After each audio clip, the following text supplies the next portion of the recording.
The European Union urged Russia to bring an end to the bombing of Aleppo in Syria but refrained from imposing any sanctions on Moscow. At a regular meeting of foreign ministers from the EU's 28 member states on Monday, several ministers said sanctions against Russia would have no impact and could even be counterproductive in the search for an overall settlement to the conflict in Syria.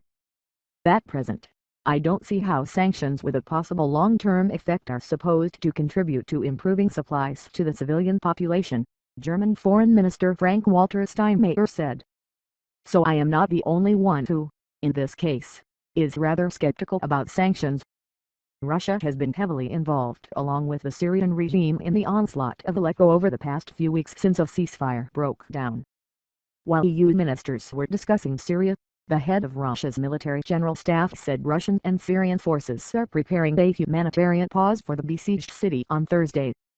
Lieutenant General Sergei Rubskoy was quoted by Russian news agencies as saying Monday that Russian and Syrian forces will halt their fighting from 8 a.m. to 4 p.m. on October 20 in order to allow civilians and rebels safe passage out of the city as well as for the evacuation of the sick and wounded.